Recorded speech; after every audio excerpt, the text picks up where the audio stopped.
I'm Kushnathu. I am your host, and this is Dr. Broom. How about you tell the audience a little bit about yourself? All right. I'm Danny Broom. I've been a chiropractor now for 35 years. Grew up in Amarillo here. Started off when I graduated chiropractic school. We went to Wichita Falls to associate under another doctor there, Dr. Brown, Mark Brown, with a good friend of mine, Glenn Cabot. He was a co-owner of that clinic. That's where I met my wife. She worked there before I did. She's actually been in chiropractic longer than I had because she was working there before I ever started working. So I met her there. And after 3 years there, we opened up our own practice in Tyler. We were in Tyler, Texas for 17 years. And then we had some family issues here. My dad developed some colon cancer and we had some other stuff. And we decided we were going to move back to Amarillo and spend time with family and try to start a family business with my brother. And that brought us back. We've been here now for 16 years, I believe now. You've only been here 16 years? 16 years. Oh, I thought you probably had a good 20, 30 years. No, 16 years. 16 years, okay. We moved back. I think it's 16 years. I think that's what we figured out coming over here. We were talking about that. Oh, wow, okay. So what got you into healthcare side of business? I've always been kind of into fitness and stuff, working out and exercising and real sports oriented. Always loved adrenaline sports. So when I got into college, I went in as a business major and I had a back problem when I was in high school. I played football from third grade all the way through my 12th grade year in high school. But in my junior year, I developed a back pain that was just debilitating. Sciatica pain down the leg, and I couldn't hardly walk.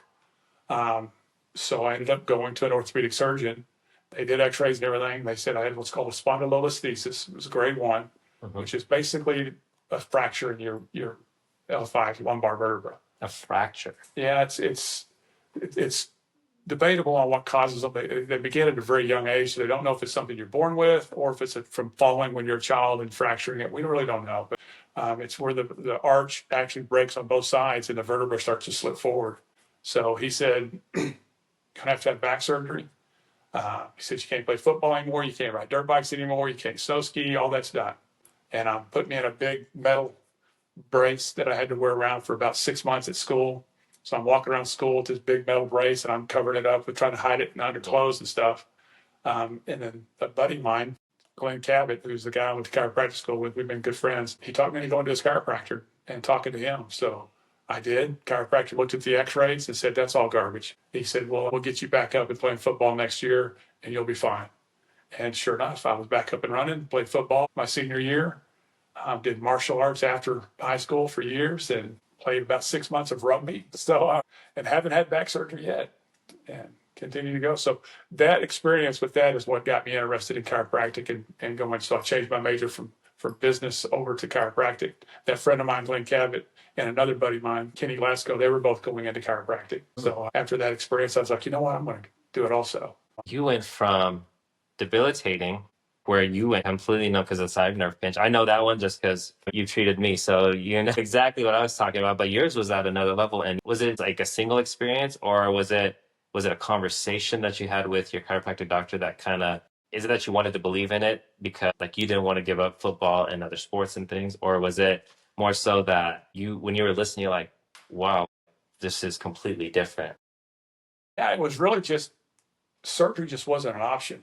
I mean, I'm just like, I've never been a fan of surgeries unless you just don't have a choice. So when that was the diagnosis, I was like, man, I think 16 at the time. I'm not having back surgery.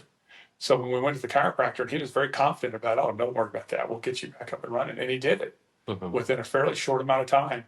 I went from literally walking with a stiff leg, because as I was walking around, I couldn't bend or lift the leg up hardly because it was shoot pain down my leg, to back to running and playing football, full contact, and doing fine within just months.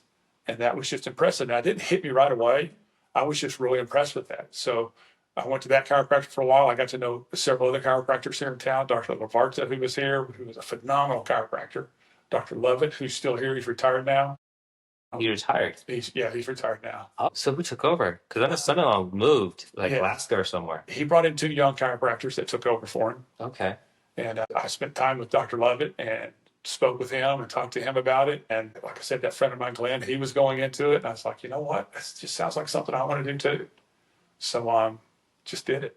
Okay, so you were saying that I'm going to go to chiropractic. And other than you had a great result, is there any other influence on that kind of pushed you into that direction? Is there anybody in your family's background that had medical or anything from that background of experience? The only medical background in my family was my mom. She was a registered nurse. Hmm. And she was the head nurse at the VA hospital for years. And then she helped set up the hospice program here in Amarillo when hospice was just getting started. She helped set that up and worked there for, I think, 8 years, helping run hospice and stuff. So she was deep into the medical field. But even though she was deep in the medical field, she didn't fit into the medical model real well. She was very much nutrition oriented. Medication was only if absolutely necessary. You know, when we were growing up, I might have been on antibiotics 3 or 4 times my whole life. Hmm. We just didn't do that. She's just like, stay home. Here's some chicken soup. Here's some fluid. Sleep it off and keep going. So we didn't take a lot of medication and stuff growing up. We took some, more than I do now, but it wasn't like the average person that just every time they get a runny nose, they get some kind of medication. She was if it was something fairly severe, she'd take us to the doctor and we'd get on something. But otherwise, we just write it out. So in some cases, chiropractic care is a more holistic way of really taking care of the body. And correct me anywhere I'm wrong, of realigning the body to where its natural position and how it should be at all times. And do you think that even subconsciously put that into your mind that I want to be more in a clean method of getting somebody healthy rather than dosing them with medication or trying to give them, let's say, steroid shots or various things that, a lot of doctors will push towards and go, you know what, that medical surgery, go and get the back surgery, even though the statistics say of the failure rate is fairly high in some cases, especially with very active people. So do you think that may have caused like that? Absolutely. Yeah, absolutely. And, and then my personal experience of being told that I needed to have back surgery and that I was going to have back surgery at some point and then not, and being told that I would not play football and would not do all these other sports and was able to do all that, then that really got my mind realizing the body is incredibly powerful. We really don't give the body enough credit. It was miraculously created and it's designed to maintain, heal, and balance itself. And if we can do all we can to help give it the basic foundations that it needs to do that, it can do some amazing things. And you should always give it its chance first. Give the body a chance first to take care of the problem. Let it have a chance to heal itself.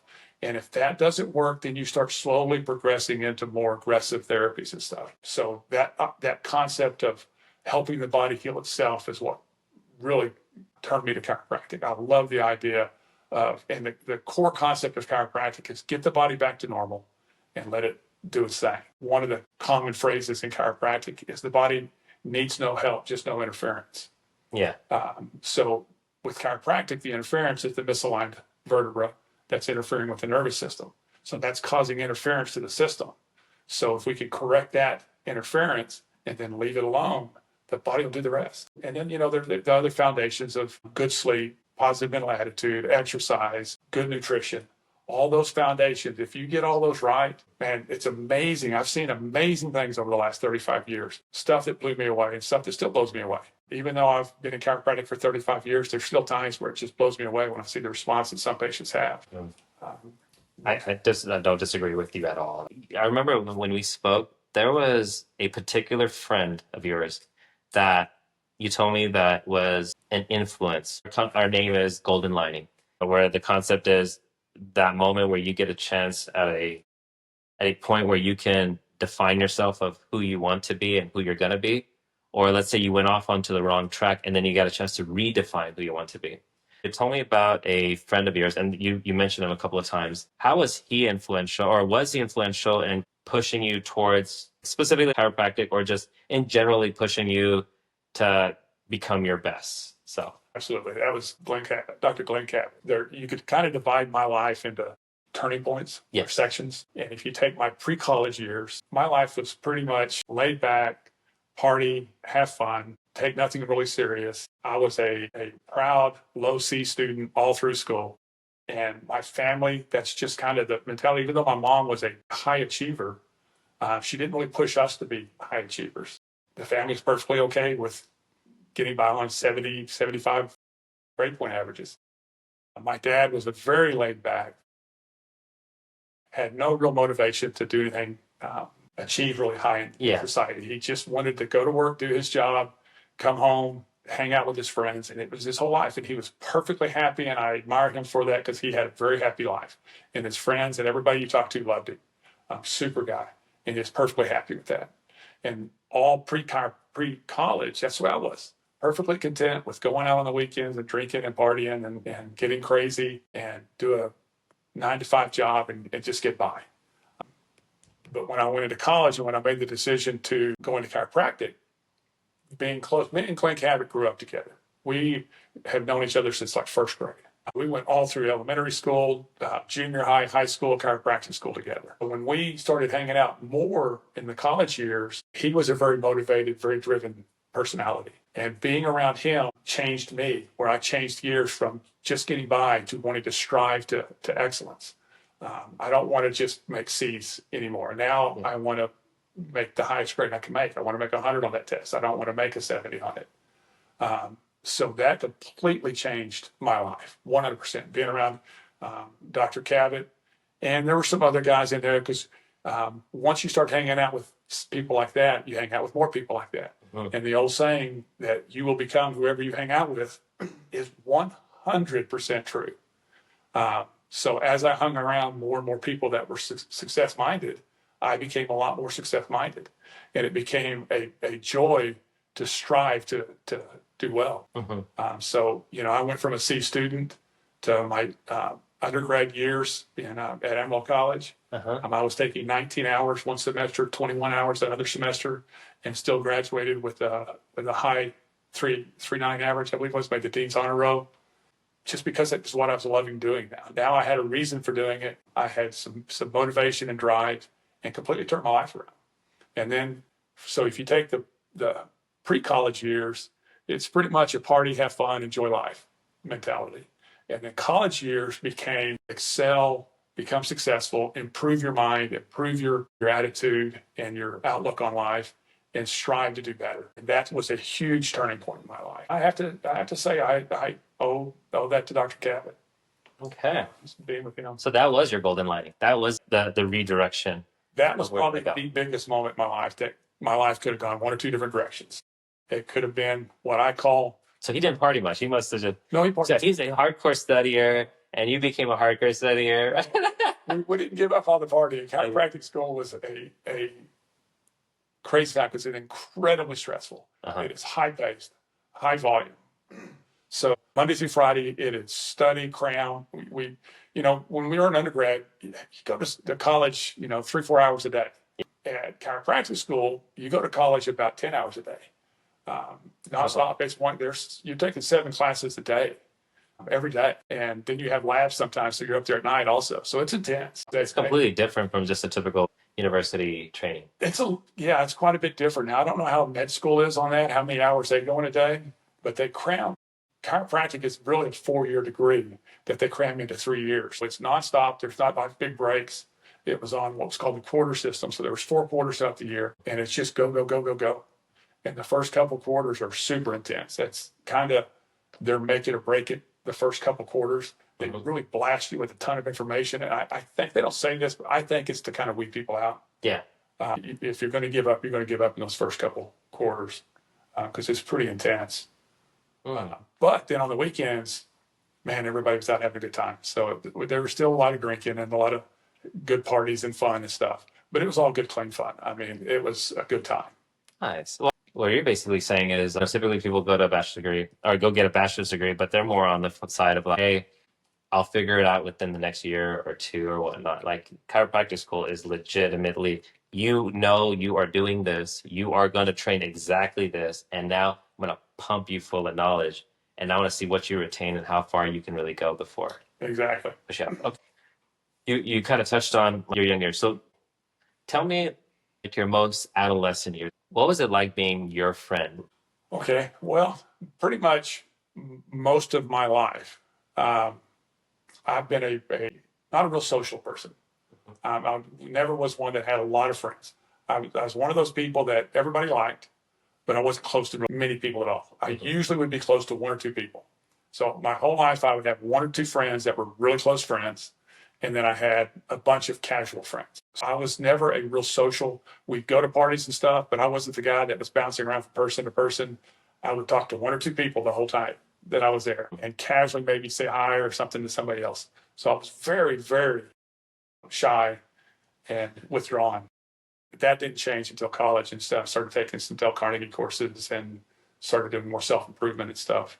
Then I kind of came out of that shell a little bit. So, okay, do you have any siblings? Like, let me go. Yeah, I've got an older brother. You have one older brother. Were you the good kid? Were you the one that always got in trouble? What would you be considered if we were talking to your parents? We both got in a lot of trouble, but I got in more mainly because I hung out with my brother a lot. Since I didn't have a lot of friends my age, I did hang out with him and his buddies. Since I was 2 years younger, it was always get Danny to do it. Get Danny to do it. I would always do the stupid stuff. I mean, and I won't even go into some of the stories, but anything that they wanted to do that was really stupid in the neighborhood, it would get Danny to do it. And I'd go do it. I think that's part of what got me hooked on adrenaline. It's why I like skydiving and rappelling and dirt bike riding and stuff. Because, when you're walking up and throwing a firecracker in somebody's mail slot, that's an adrenaline rush. It's a stupid adrenaline rush for kids, but for kids, it was fun times. So pause on that. Hey, don't be doing that with your sister. Remember that, what I'm We saying. won't go into that. Don't you be doing that. No, you're fine. No. You know what? I'm big on our kids always learning and understanding things from what we went through, what we experienced, and why we try to better the opportunity for our children. You are perfectly fine because they need, we've all had our adolescent years. We've all made mistakes. But the thing is, we usually show where we got to at the end instead of letting them know there was a point where we grew before we got to this point. Well, how was your relationship with your mother? Not good. She was a great mother growing up. She worked hard. She provided for us way beyond her means. She made sure that we had a nice house, lived in a nice neighborhood, and she did that all on a single nurse's salary. And so she was a great mother. She got lots of talents. But she has some issues that clash with me for sure. And now, ever since my son was born, so that's about 27 years, we rarely talk. We'll talk. We've been on again, off again for 27 years now. And I talked to her again. We hadn't probably talked for several years. And she called about a year ago. And we talked for several weeks. We were talking, having good conversations. And then it just started deteriorating into just fights and arguments. And I just won't deal with that. I've made it very clear with her and my brother both that if all y'all want to do is fight and argue, then count me out, man. I'm not, life's too short. Don't have a good relationship with her as an adult. She struggled with a lot of things. She was married 5 times. So we had 5 different stepdads, 4 different stepdads and one dad. There was a joke around school when we were younger that when we'd go to school for the starting of the year, some of the kids would joke and say, well, who's your dad this year? Because it was like every year it was a different dad, it seemed like. Which to me at the time, people talk about how traumatic that kind of stuff is. Again, I'm not real introspective and stuff. I don't think that stuff really gets to me. It wasn't traumatic at all. It's just what I knew. It was just my life. And there were several things as a kid growing up that was just my life. When we had arguments in our household, they were arguments. There were screaming and yelling. And one of the negatives that my mom has in her is when she gets into an argument with somebody, she cuts deep. The people that are closest to you, your wife, your kids, what triggers them. You know what hurts. You know where their weaknesses are. And if you hit those weaknesses, that hurts deep. And that's what she would do. She would go deep. So growing up, there were arguments that things were said that were just brutal. But again, it was just all I knew. To me, it was just the way we talk. It's just the way we treat each other. I've been in multiple fist fights with my brother. He broke my nose one time. I picked him up over my head one time and was going to slam him on the ground. And my mom broke it up. And this was all at fairly young ages. My mom and my brother fought and rolled around on the ground fist fighting. Again, it was all pretty normal stuff to me. It's just that's the way life is. And it was crazy. It wasn't until I moved away to college and I started hanging out with other people and being invited to their house. There were several times where I stayed in Iowa for the holidays, and I had friends invite me over to Thanksgiving, and I was hanging out with their family. That I started realizing, hang on, that's not a normal life. Family doesn't talk to each other that way. And it really wasn't until then that I realized how abnormal that was. I didn't see it as trauma because it just was what it was. It's kind of like if you talk to our granddads, the childhood that they had was brutal compared to By miles. my dad. He talked about when his brothers would be arguing and fighting, his dad had a big, huge class ring that he'd turn around underneath here, and whichever boy was the closest to him, he'd draw back and pop, and hit him in the head with that, even though he wouldn't do anything. Yeah. And he's like, "Why'd you hit me?" He said, "Well, because your brother's over there fighting. Get over there and stop it." Well, today, that's abuse. Yeah. Back then, that was just normal. So that's why I say I think sometimes people take some of that bad stuff in their childhood and run with it too much. It's just what it is. What it is. It wasn't ideal, but it was my life, and I didn't even know it was abnormal until I got past all that. And once I realized it was abnormal, though, that's when I said I will not do that with my family. I will not talk to my kids that way. I will not talk to my wife that way. I will not let that happen in my household. I'm not going to go down that same road. Was there a lot of moving around? I believe you'd agree with me. Whenever it comes to children, we set the base. Like, this is the board, and you're going to spring off of this board. Why? Because I've set the standard at least to this level.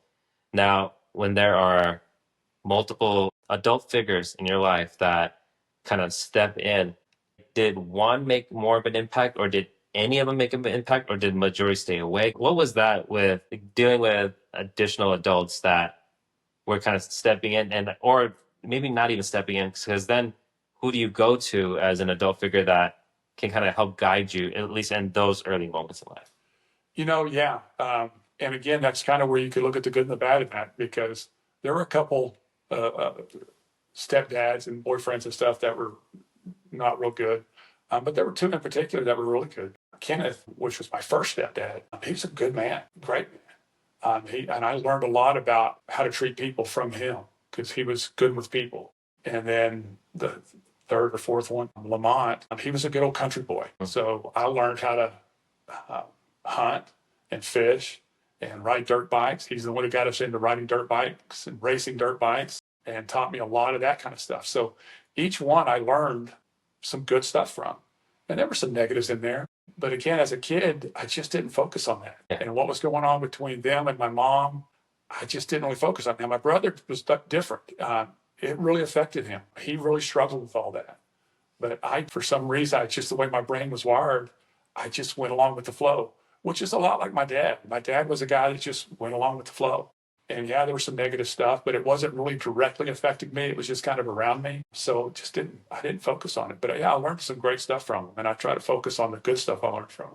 So do you think it's because your brother maybe was attaching, and you're cutting that piece of the attachment off, and each time that you're cutting it off, it's I'm trying to create this bond and I'm looking for an outside figure, and that's what kind of kept getting pulled away? He was older when my mom and dad first divorced. I was younger. I don't even remember it. I don't know how old I was when they first divorced. I don't have any memory of them together on their first marriage. And they married a couple times. Yeah.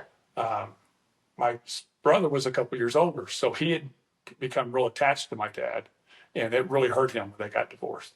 A lot of the problems my mom had with the other men was attributed to him because he was trying to do everything he could to sabotage the relationship. And my mom would always cave in, and that's where she ended up going back to my dad several times because she'd cave in because he'd want to be with his dad. She'd cave in and leave this man and go back with my dad, and it wouldn't work out. And then it's back, so it's back and forth. And yeah, there was a lot of moving around. We moved around Amarillo quite a bit, and we moved to Houston for a while, and then moved back to Amarillo. So there was a little bit of moving around and shifting and stuff. But once we got up into junior high, that's where I say my mom was a great mom, even with all that other stuff said, because she wanted to make the house stable. So at some point, she finally said, "I'm through depending on men," and she got a house, and bought that house and said, this is where we're going to live. And we still have that house. So from junior high on, she tried to provide as much stability as she could. And even though we had a couple husbands come in and out of that house, it was her house. So when they left, it was them leaving, not us. So your mother really did keep a very, to the best of her ability, a very stable environment. Make sure you had your regular day to day.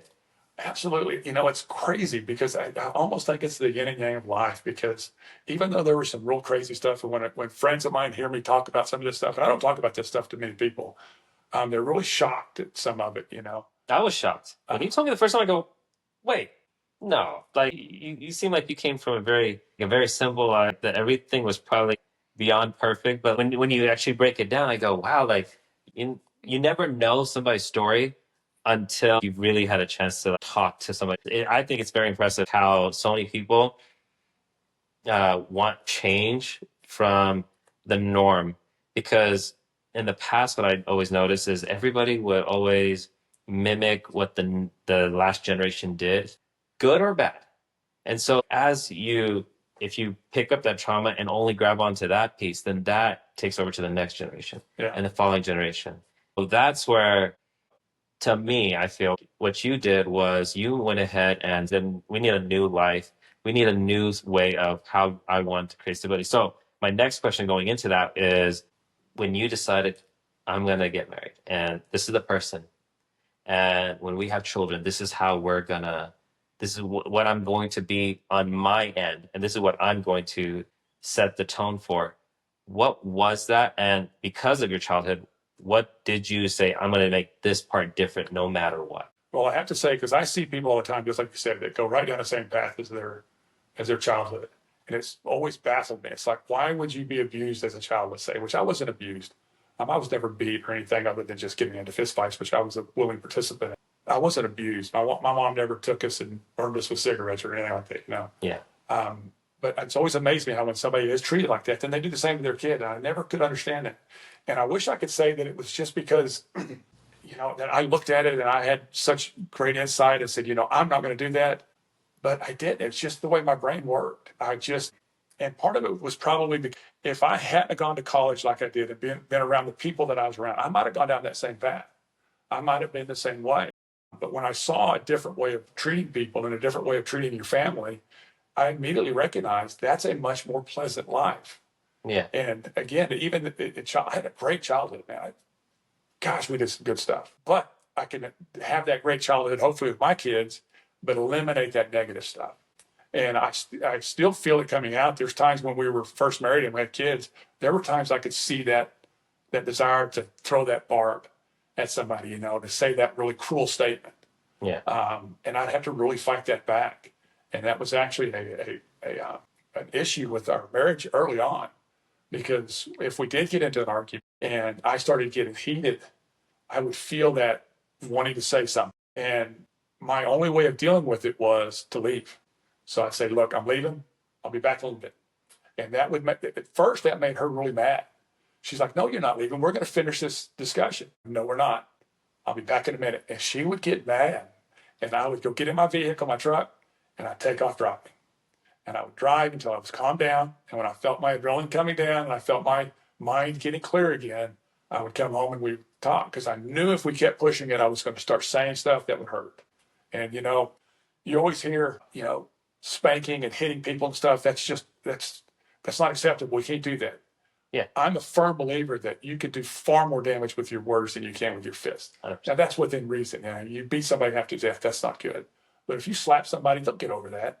You say those key things that trigger them and you cut deep into them, they will never get over that. It will stick with them the rest of your life. And almost all of us, I assume almost all of us, we all have those times in our past where somebody said something or did something, and it's still 30 years later, when you think about it. Right now, I'm thinking of one instance, this many years later, it still creates an emotional response. I've been in many fights, I've gotten beat up before. That stuff doesn't faze me one bit. I don't get even an adrenaline rush on that. But some of those words that people have said to me in the past, that still hurts. So I think probably the biggest thing I did with my family was, I'm going to do everything I can not to attack people's weaknesses. Try not to attack any at all, but that's difficult. When you get mad, you want to attack. But at least don't go for the jugular. don't go for those emotional weaknesses that you know is going to just ruin. Yeah, and you can't ever take it back. Can't ever You take can it you can back. say sorry as many times as you want in life, and we've both been married long enough to say we've said some things, and those do last, and things that have been said to us that they do last. But the thing is that ultimately there's so much good that outweighs the bad, and we're in very fortunate situations, both you and I. You know, we married amazing women in our lives. Not a lot of people seem to see that, or maybe get the opportunity to have that. And Yeah. so I feel very fortunate, as I know how you've been around your wife and how she feels very fortunate. Yeah, it's kind of crazy that me and Melissa got together because I'm not like I said, I'm not a social person, so I wasn't a big dater. I didn't date a lot of women. I wasn't good with women, and Melissa was a high social person. I mean, she was a bouncing around, talking to everybody. Everybody loved her. Everybody liked her. She's a beautiful woman. She was a cheerleader. The exact opposite of what I would ever be with, and it just works somehow. It's good. It's good. It's because you're so good looking. Yeah, It's the good looks. It's the good looks. And she's like, if anything were to happen, he's gonna take care of it. Don't take that southern charm away to think that he won't take care of business. And need be, he's about to step forward. the only reason we got together was because we had to work together, closely together, and we were. I had no intention of ever dating her. She was way out of my league, so there wasn't any of this tension of, hey, I got to impress her because I may want to ask her out. That tension was not there at all because it was like, she's not my league. It's an issue. So who asked who this? That's a tough thing because it was kind of both of us, kind of. Kind of falling for each other at the same time because, like I said, we worked real close together and we got to be good friends. Mm-hmm. And we started working out together. We started going to eat together. Our big deal was we'd go to the gym and work out for an hour and a half, and then we'd go to Pizza Hut and eat a giant pizza, and then go to Baskin Robbins and eat a big old deal of ice cream afterwards. That was our set deal. Go work out and then go eat a ton of food. Some of those small things, aren't those the best memories though? We weren't at the point we are today, but man, those memories, like, those are so sweet. When you reminisce it, sometimes you want to recreate it, and sometimes you do. You go, you know what?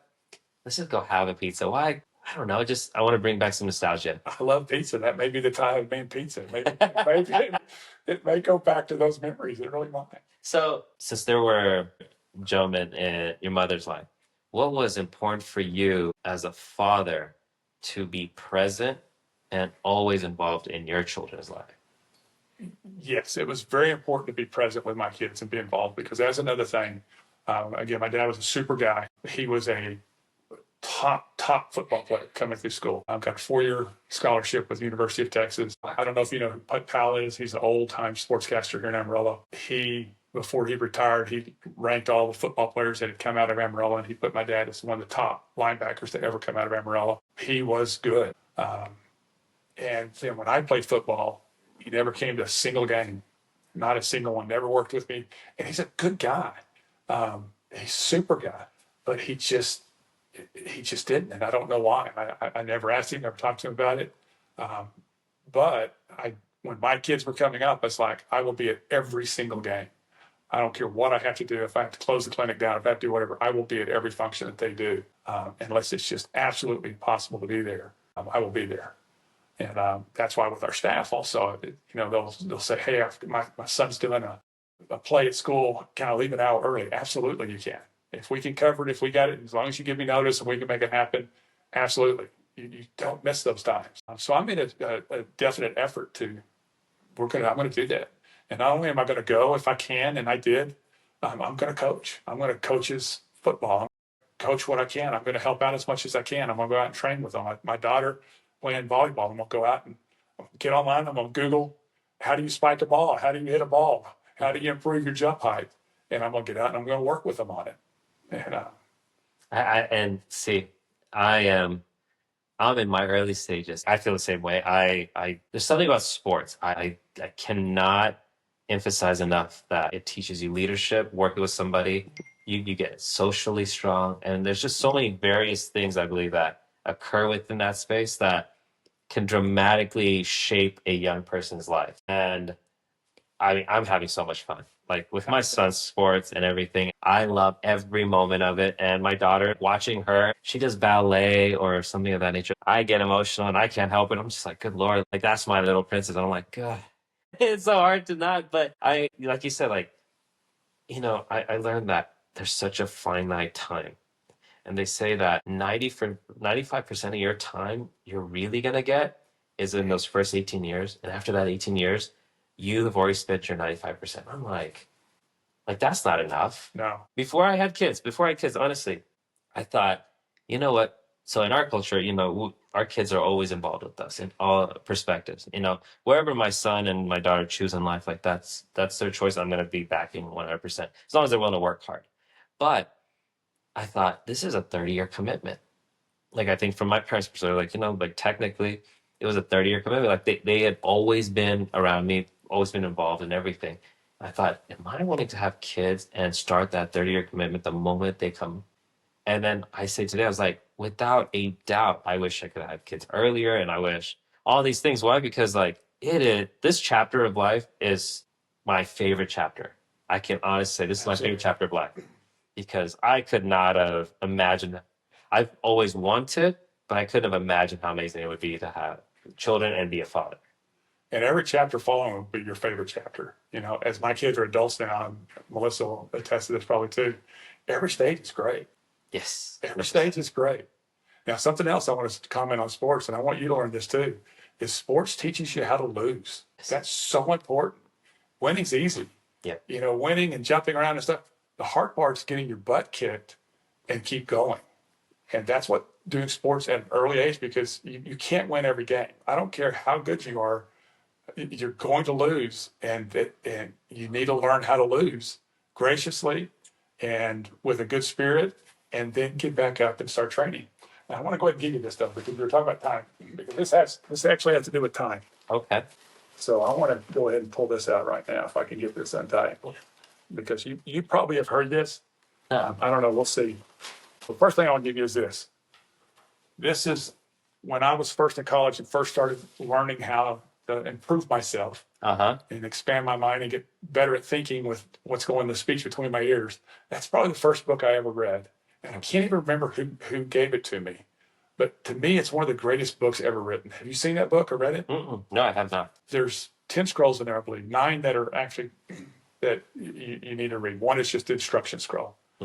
But each scroll has a different mental concept. Like the first one that I'm reading right now, because I'm going back through it, is I will greet this day with love in my heart. And there's like 4 or 5 pages that you read through, and it goes through all the reasons why you will greet this day with love in your heart. And every person that comes at you, you're going to greet them with love. And how are you going to greet when I see you? It's silently inside me, I'm going to say, I love you. And that will melt the coldest of hearts, and da-da-da. It goes on and on. So that's a scroll 1. You read that scroll 3 times a day for 1 month. You read it silently, morning and lunch, and then you read it out loud at night. And then you go to the next scroll. So it's a 9-month process. And you read through these things 3 times a day. It does 2 things. One, just repeating that stuff is obviously good for your brain. The second, it's an exercise in discipline. Because especially when you get to that second or third scroll and you're reading it 3 times a day, you start going, I can skip today. And that's when you have to say, no, I'm going to do what needs to be done. I'm going to read my scrolls. Yeah. So it exercises your discipline, and plus it's just such good knowledge in there to get your brain thinking properly and how to treat people and stuff. So I got you that first. The greatest salesman in the world. And then I got you this. This is my new trigger for keeping my mind where it needs to be. And the reason I'm bringing this out now is because we're talking about time, and you're talking about you got finite time. Have you heard the analogy of the hourglass with life? I heard it about 2 years ago and fell in love with it. First time I heard it, I fell in love with it. So now I'm buying hourglasses. And I just bought this one to put in my office. And I said, you know what? I'm taking that to Coach. I'm going to give it to him. Oh, thank you. So here's the analogy. Life is just like an hourglass. The sand at the bottom is the past. You can look at it. You can appreciate it. You can enjoy it. But you can't do anything about it. It's at the bottom now. The sand at the top is your future. Yes. All right. And again, you can think about it and stuff, but in reality, if you could do this properly, you would hide this part because you can't see the top. Yes. You don't know how much sand is in your top. So the guy that I first heard talk about this said the example of the top is his grandmother, when she was in her 60s, used to say to her grandkids, I'm not going to be around much longer. We got to enjoy life. We got to spend time together because I'm not going to be around much longer. Well, she lived to be in her 90s. So he said she had a lot of time. She had a lot of sand left. And he said, now the flip side of that is you take a 16, 17-year-old boy who dies in a car wreck. If you'd have asked him a few days before that car wreck, how much time do you have? What do you expect? Like, oh, he's got a lifetime ahead of him. So in reality, he didn't have much sand left in his hourglass, but he didn't know it because we don't know how much sand we have. Yes. Whereas the grandmother had quite a bit of sand left. And the only part that we play a part in, that we are, is this little tiny part in the middle here. That's where we live, is right here. And that's where we need to focus. And when I heard that analogy, I thought, that is beautiful. That is amazing. I fell in love with it. So now I buy hourglasses and I want to put them in my offices and stuff around. And I wanted to share that with you. And hopefully you'll. Oh, no, I appreciate it. No, I do. Because you're right. You think that some think that their hourglass is still at the peak. Some think I have very little left. But the thing is, you never can control that one. You can, like you said, you can think about the past, but man, you can look at it, you can enjoy the sand, but you can't do anything about it. All you have control over is right here, that tiny little spot in your life is that little spot. Well, I fell in love with it. And the thing I like about buying the hourglasses is because I want to put them all through my house and everything, because as soon as you see it, it keys you to that. It's such a simple visual that speaks so many words that as soon as you see it, you just go, oh, yeah, I mean, kind of quit worrying about what happened in the past. I can't change it. And I don't have any idea what's coming in the future. I got to focus on where I'm at today. That's the only thing I have control over, is where I'm at today. When we get off this podcast, I definitely I want you to retell that while my daughter and my wife are also with us, because that, I think it's good for all of us to know that, because, we forget, and at least you see something that is a reminder right in front of you that you can go back to and look at. And so, no, that's good, man. Thank you so much. I appreciate that. It's a beautiful story. It is. It's amazing. So there's one more part that I really wanted to hit on, if you don't mind. Sure. You got time? Okay. So one part was you and Melissa started a successful practice in Tyler, Texas, right? Yes. So in Tyler, Texas, you had the successful practice and things were rolling. And a person came by and said, hey, let's make a bigger and better practice. Is that right? Or he wanted to do multiple practices, or? He wanted to join, he wanted to do a shared practice. Well, at that time, that's when shared practices were just kind of taking off, where doctors get together, share facilities and employees and stuff, but have separate practices. It cuts your overhead and can maximize your profits, basically. How did he sell you on that? And then could you actually tell the audience kind of what happened in that? And then also add with that, why'd you even consider it, even though you had a successful practice?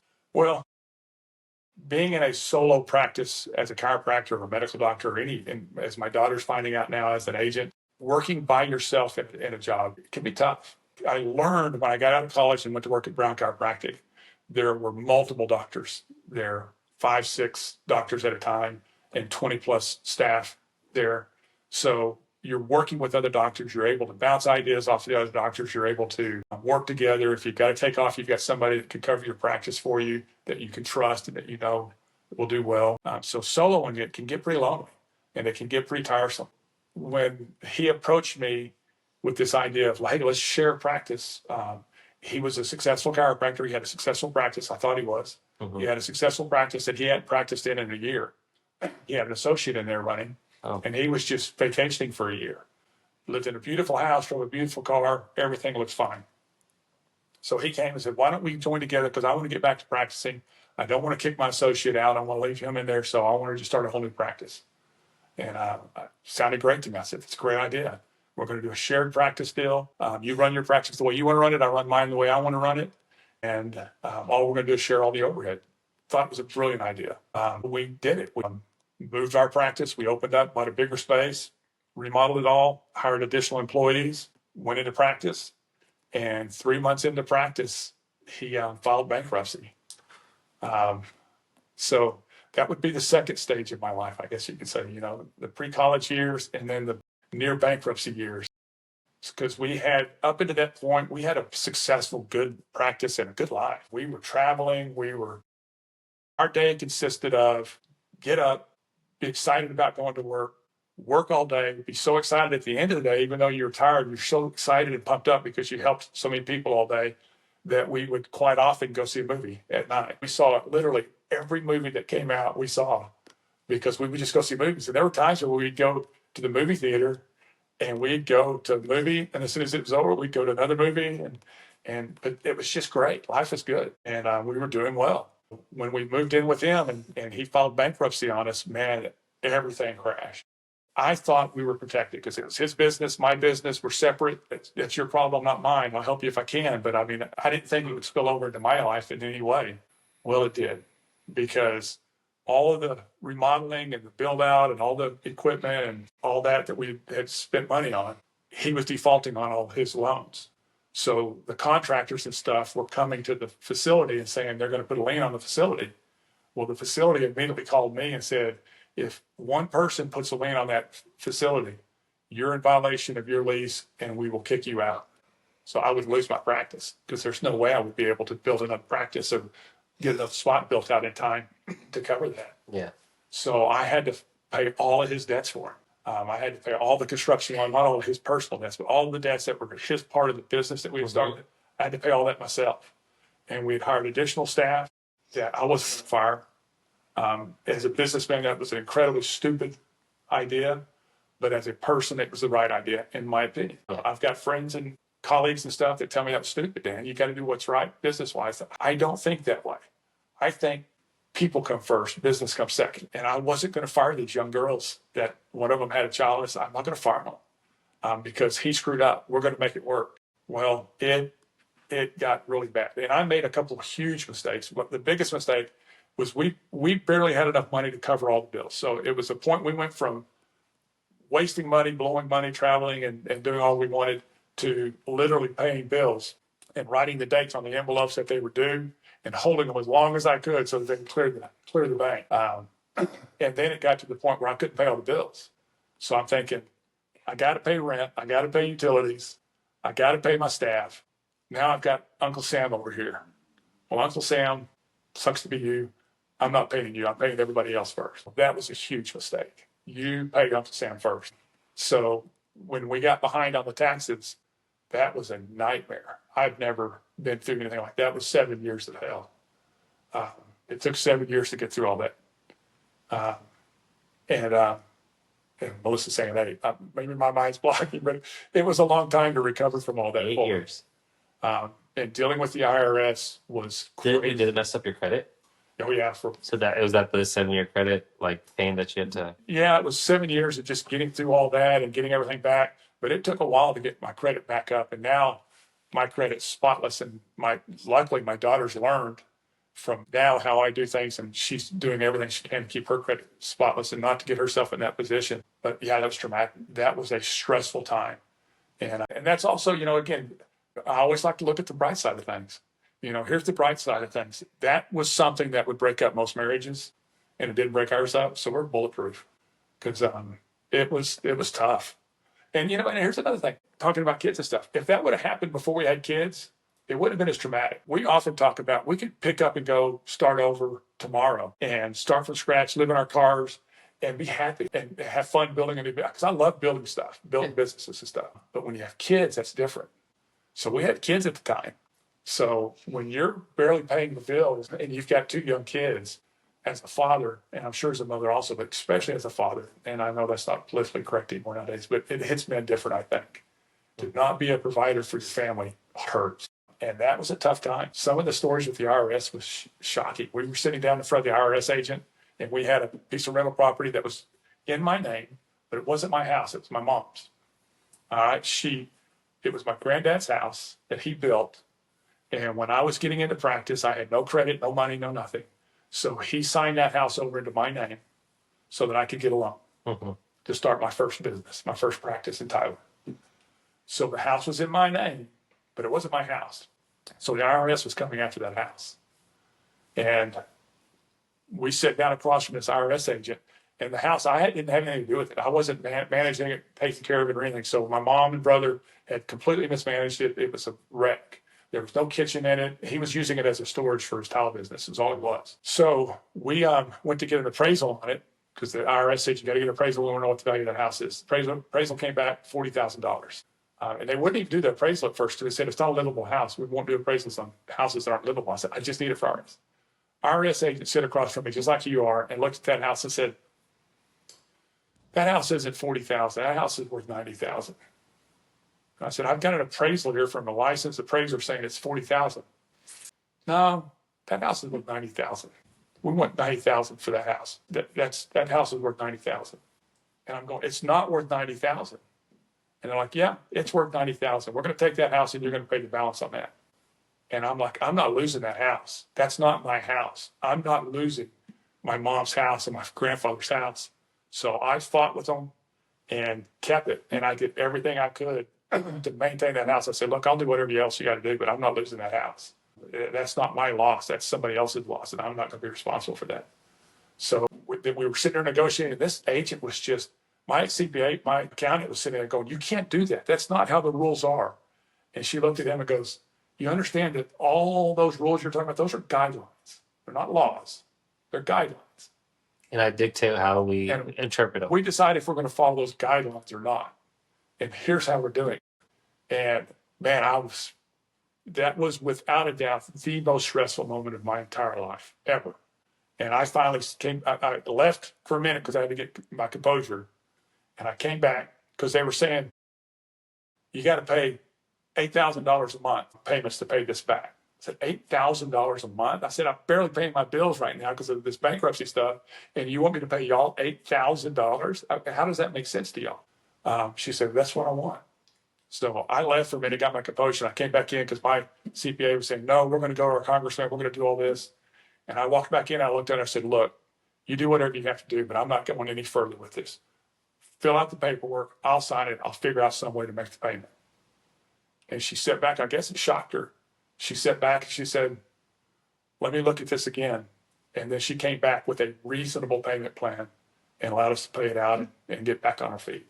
But I mean, the sand on our business was right here for a moment. We were running out of, which again, to me, it's one of those positive moments because now I've watched a podcast where a guy interviews multimillionaires. And apparently there's a club out there, you may know about this, that they say you're not a real wealthy man until you file bankruptcy at least once and then come back from it. And I was like, well, I didn't file bankruptcy, but I came darn close and I survived it and came out. And I didn't file bankruptcy because I just wouldn't. Yeah. That's another point to make because my CPA was saying, file bankruptcy. Because if you file bankruptcy, we can get all those debts that I paid for this other guy. We can get all that wiped off the board and you can start over and you'll be fine. I said, yeah, but all those contractors then lose all their money. It's not getting paid in any way. They just lose all their money. Well, that's just sometimes what you have to do. I said, no, it's not what you have to do. I'm still alive. I'm still surviving, even though it's barely. I said, I will not file bankruptcy on these guys and stick them with my debt, with my problem. Yeah. So we fought through it and got back, got them all paid off, got the IRS paid off, thank God. And then once we paid off the IRS, everything turned around again and we built it all right back up to where we were and life's good again. See, like I really hope young people are watching this and I hope they do because like, because of the situation you and Melissa went through, like you just said, if me and Melissa want to get up and leave and we're going to sleep in the car and then we're going to rebuild up our practice or whatever we're going to do, I can go do that. Why can't you do that? Because your mind says like, I know how to do it. I'll figure it out. And, I've been to the bottom of that pit and then I picked it back up and went. Because, in today's world, once you've been given something where you've made it or you feel you've made it and so basically it seems like other generations tend to once they came from a position where they've already got it, so now it's to maintain and retain what you got. It's not necessarily always to build on, and so the generation that has ever built from ground, like there's a fear factor of obviously losing and going back to like beginning from the bottom. But the thing is, there's another part of them is like, but I can do it. You don't worry about me. I will figure it out no matter hell or high water. I will figure this thing out. And so, that grit, like that's what sometimes we forget that we have an inner grit in us that we can overcome. It's just the mindset and the thought process that sometimes we forget what we're capable of and what we're built to able to handle and outlast. And so I'm so glad you gave that story, because that is a teaching moment for anybody who is thinking right now, I'm at a low point and I don't know how I'm gonna make it. But when you could have literally washed your hands immediately by saying, I'm signing that bankruptcy thing, I'm gonna wash it clean and I'm gonna rebuild again. But you took a much, much higher road than most people do in today's world and said, no, we're gonna figure out how to make it work. Because yeah, there's so few people that I know that would really grind it out and really push. And that it it is something to attest to, because like you you thought about the person who just had a child. You're thinking about the person who put all the money and time in to build your practice, and you are barely scraping by. From going to the movies and enjoying life in the evenings to just fighting through, and then you got the right life partner when they're like, let's go. What do we got to do? We're gonna make it. Just did what we had to do. And again, I wish everybody would also, when stuff like that happens, look back at it as hey man, we made it. We learned from it. I'm without a doubt wiser because of it. And I see now that my daughter's doing very well, some of the stuff that she's doing because I've told her, don't get into this trap. I've been in that trap, and thank God she actually listens and she's taking steps to help prevent that from ever happening to her. Um, because the biggest reason I would say that happened to us is because we were blowing and going money and we didn't have a safety net underneath us. If we'd have been smarter with our money and had a bigger safety net, we could have got out of that without a problem. We could have paid it, been gone, and moved on, but we didn't have that safety net. So I've stressed with my daughter, you got to get that safety net underneath. You got to get that safety net. Your number one priority, even though you're only a few years into business, get that safety net underneath you. And as a parent, again, like I was saying, if we didn't have kids, we could go. Once you have kids, it's not so easy because you're their safety net. Yes. And even though my kids are 25 and 27, I'm still their safety net. I'm still, if everything falls through for either one of my kids and they're in the position that we were in, I'm there to protect them still. Yes. So it would be very hard to just pack up and start over and live in your car at this stage, because I know if something happens to my kid, I won't be there. Yeah. Even though they're adults, I still want to be there as their safety net. So I got 4 more questions, and they're more like things to. What advice would you give somebody from, like, let's say, young age to their 20s that they should do in life to better themselves or experience something that would take them to the next spot? At a young age, I think reading books like that is critical. So that's one thing I think you need to read. And I've always loved reading my whole life, mostly fiction, science fiction, fantasy stuff. But take a little time to read stuff that helps improve your brain and your mind and the way your mind thinks, because your thoughts control your life. It's that simple. So I guess that's the biggest thing, and just remember to put time into improving yourself as a human being, not just coasting through life. And, it's easy to do all the mechanical stuff of studying your books, your math, your English, and all that stuff. Mm-hmm. And that stuff's all great. But to throw my daughter into this, like I told her, you can give me a straight A student and you can give me a straight C student. And the straight C student that has a better mindset and a better social skill will beat the straight A student 9 times out of 10. In life. It's in life. Because it's your mindset and your interpersonal skills, which I was very weak on, that determines your success. It really does. And that's all in your control. It's all on your plate, because they don't teach it at school. You're not going to get it anywhere down the road. It's totally up to you to take that step and start doing stuff to improve that. Nobody else is going to do it for you. Now, if you have great parents like you guys are to your kids, you teach your kids this stuff, and you've got them doing dream boards and stuff, Yes. which helps their mind out. But, the kids that don't have parents that are doing that, it's up to you, and you can do it. Yeah.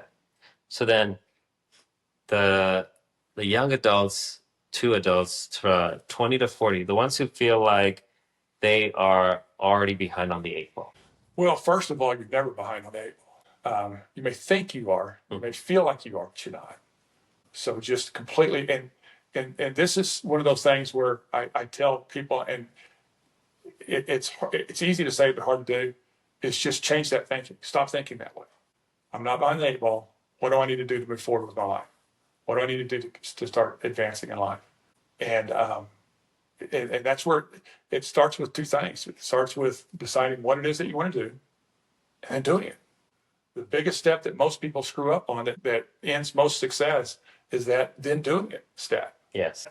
You got to, and I don't even really like, and I'll probably get pushback on this if people see this, but I'm not a big fan of find your passion stuff. I think it's great when people can do that, but I don't think that's just being in an environment. When I was coming through chiropractic, growing up in chiropractic, I was with some of the most successful, success-minded individuals in the country. I mean, big time guys that were teaching this stuff. And I was very fortunate to be deep in that and watch some of these guys as mentors and stuff. Seeing how they do things and watching that, I don't think most people find their passion and then make a living doing it. Mm-hmm. I think most people decide what they want to do and make that their passion. Big difference in the two. If you flounder through life trying to find your passion, you may flounder for a long time. 100%. Find something that you can do that you're decent at. You don't even have to be great at it. Just be decent at it and make yourself great at it, and then make it your passion. And again, my daughter, to throw her out here, she didn't want to do real estate at all. When she was coming up out of high school, I told her, man, you need to get into real estate because your personality and your way with people, you would kill it in real estate. Yeah. Not interested? Absolutely not. And she went down multiple different paths, and I guess a couple of years went by, and out of the blue, she said, Dad, I think I'm going to do real estate. And I was shocked. I was like, are you kidding me? And she said, no, I think that's what I want to do, because she couldn't figure out anything else. Yeah. Thought she was going to hate it. She said, I don't really want to do it, but I'm going to do it. And she went in there, she busted her butt, passed her test, went to Dallas on her own and started her business. And guess what? Now it's her passion. Now she loves doing it. I love hearing that. Because one of the greatest things that'll build your passion is just winning. Yes. Doing well at something. And if you put the time in and do it, and then start doing well at it, start doing good, start excelling at it, you get passionate about it. Yeah, for sure. So now, people who are 40 and up, what should you be doing consistently, regardless of where you are in your stage? What are some things that you should consistently be holding or doing? That's easy. Should be going to Cancun regularly. Cancun regularly. Okay, there you go. What you should be doing when you're in your 40s. 40s and up. You should be helping other people do it too. Bottom line. Yeah. One thing I've learned, because I have taught classes on health and stuff in my clinic and stuff, you want to get a passion again, you want to get really good at something, start helping other people and teaching them. It'll get you crystal clear on your thoughts also, on where you stand on things. Yeah. Because it's really easy to have a mindset of what you like and what you do and how you think. When you start trying to share that with somebody else and bring them up, Mm-hmm. and you start seeing their little mistakes and stuff, it makes you crystal clear on your mistakes also. So pay it back. Start helping other people be successful also. Plus, it's just a lot of fun to watch other people succeed. Yes. And you got to help them do that. Yeah, just a little piece in their life. So my final question for you is, this podcast is more of a insight into Dr. Broom and what you've done, what you've experienced. So in the future, when your kids are watching this, your grandkids are watching this, what is the biggest takeaway you want them to have whenever they look back at their grandfather or their father or great grandfather and go, wow, this was this or that was that? Like, what do you want them to take away from this when they look back in the future? Ooh, that's a tough question, isn't it? How do I want them to see me? Is that what you're asking? No, like, so, you've talked about your experiences, family life, what you decide to make differences as a father, how like your experience were, and even the changes you made, subtle or dramatic. What is it that you want them to take away that, like, either it's to help them gain knowledge or an understanding or even a respect for what you and Melissa went through in order to for them to become who they are today and where they're going. And so, or like, let's say they're just needing insight within your own home, and they can flip back to this and listen and watch and go, so this is what we're capable of. I guess what I would say is, if my grandkids are watching this, I hope they take away. We were watching LA Suits. We love Suits. I don't know. I did too. I binged it. Did you? Yeah. Yeah. We're watching that right now. In the last episode we watched, he made a comment in there where his brother said to him, "You never lose. You always win." And as soon as they said that, I looked at my son and said, "That's garbage. Nobody always wins." So I hope they look at this and go, life isn't about always winning.